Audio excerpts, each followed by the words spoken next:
Hello everybody, it's Leanne Boyd and I'm welcome to the first edition of Cuppa Courage, where I'm going to come on here every Tuesday and have a little chat with you about things that affect our lives daily. And today I'm going to talk about limiting beliefs. And limiting beliefs are the stories that we tell ourselves that really aren't true. They're usually stories around I'm not good enough. That's a really big one for women. I'm no good at this.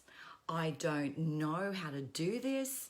I'm too scared. That's another one. I don't feel confident when I do things. The other thing is my work isn't good enough, or I can't do a thing if someone doesn't approve. That's another one where that lines up with people pleasing, doesn't it? And these stories, we can tell ourselves these on a daily basis, and they stop us really from doing the things that we want to do, the things that we want to achieve. They get in the way, these limiting beliefs. They get in the way from being happy. In the first instance, being happy is so important, and it really, being happy gives us good health, doesn't it? So these limiting beliefs, so where do they come from? Usually we've had an experience in the first 7 years of our life where we've, in that first 7 years where we're so like a sponge and we're sucking up all the information from everywhere, and we're believing that everything that around us is true and everything that people tell us is true. And that's, we hear something there that makes us feel bad, and we hang on to it, and our little sneaky subconscious mind tends to store it. And as a woman and women, we tend to hold on to that because we are emotional beings, and we store that in our mind, and then later on in life, we'll have a trigger that will set that off, and it'll just come vroom, right back into our thoughts, right back into our mind, and it'll stop us from being happy and doing things that we want to do. So one trick that will really turn that around for you is to write down, say, what's your number one limiting belief? Say, I'm not good enough. So write that down, I'm not good enough, and then beside it, write down every moment in your life where you've done something good, you've made someone happy, you achieved something in your life.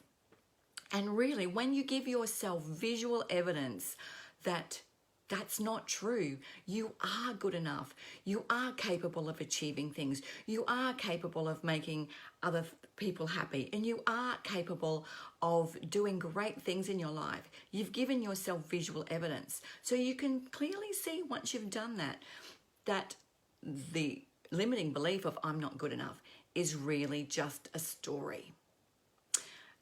And imagine how your life will be if everything that you believe is not true, that you believe is true rather, with your limiting beliefs. How will it feel when you get rid of that?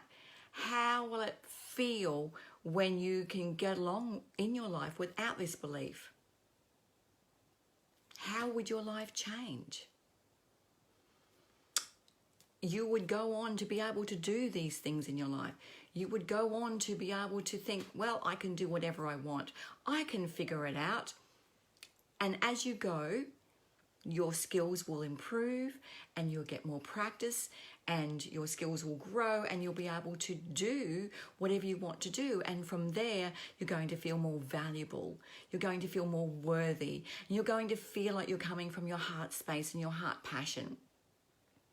So I would really love you to do that exercise. It's so simple to write down all the things that you believe about yourself in the negative, and then write down all the things that you believe that are positive about yourself and the good things that you've done. And you can simply see, once you put it out on paper, that the evidence is there, that your limiting beliefs are simply not true about yourself.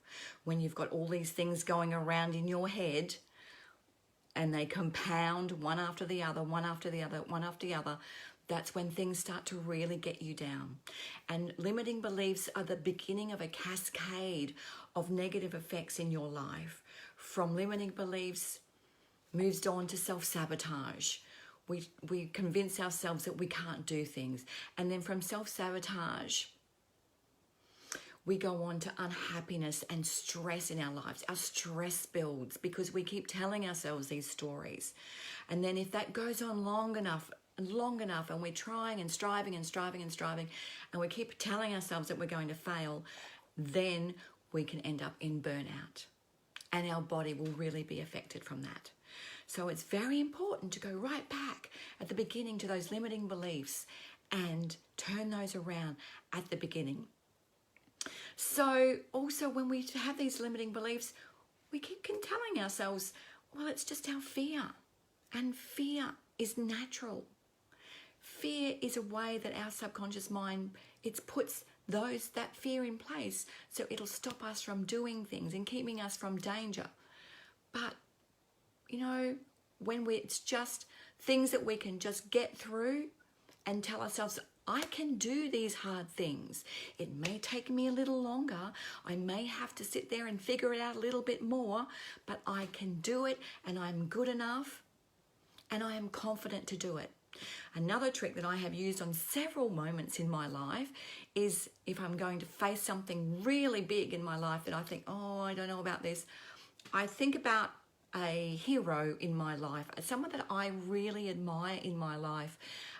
It could be an icon, a social media icon, or an influencer, or someone that's achieved great things in their lives. And I've written down everything about that person that I really admire, all the good qualities that I really admire in that person. There's 3 people in my life that they're not in my life, but they're actually all gone, they're all past. But I look at these 3 characters. I look at Steve Irwin, the passion that he had, the belief that he had, that he was just such a conservation warrior. And I draw from his energy. Lady Diana Spencer, how she was so elegant and graceful and always held her head up high no matter what. And Joan of Arc, she always went in there and fought for what she believed in and supported the people that she loved, and that everyone was passionate about her and they followed her. I write down all these traits and then I close my eyes and I meditate on those 3 people and breathe in all those qualities about those people that I love and that have inspired me. And then I can step out into the world. I draw all those energies in because, you know, if you recognize those qualities in those people, you actually have them in yourself. You have those qualities within yourself.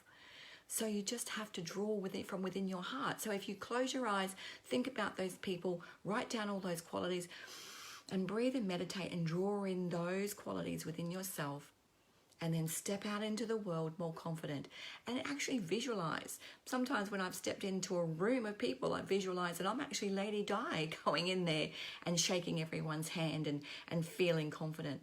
Nobody knows that, of course.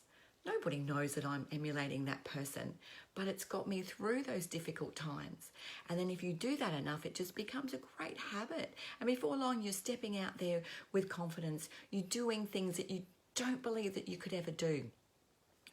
So I want you to go out and I want you to keep finding evidence in your life, write it down, where you can turn those limiting beliefs around so easily. Even the limiting belief of my work isn't good enough. Well, write down all the times when it has been good enough.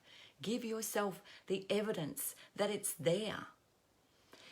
And if you do have trouble from time to time and these triggers keep coming up, just remember, be kind to yourself. Emotions are like layers.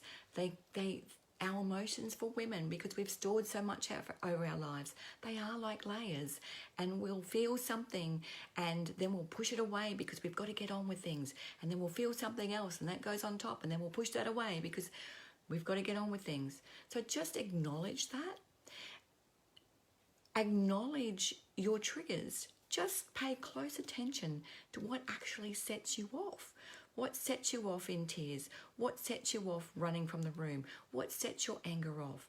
Just become really consciously aware of the things that do press your buttons. So yeah, so I'll continue this next week when I have another edition of Cuppa Courage, where you can grab your cuppa and you come down and you can sit with me.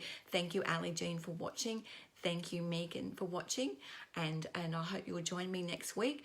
And if you want me to address something in particular for you, something that's bugging you in particular, you can send me a PM.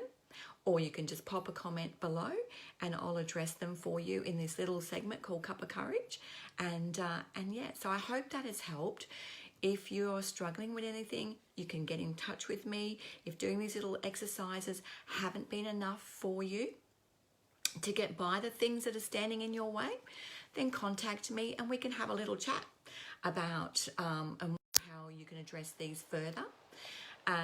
You can contact me, I can put the link below, you can book in and we can have an emotional wake-up call, as I call it, and we can spend an hour together delving deep into the things that are holding you back, the reasons why you do what you do, and the reasons why these things can be holding you back and stopping you from going out there and achieving what you want to do in your life and achieving happiness in your life. So that's it for me today. Thank you very much for watching, and I'll come back again next Tuesday for the next edition of Cuppa Courage. Thank you very much for watching. Bye.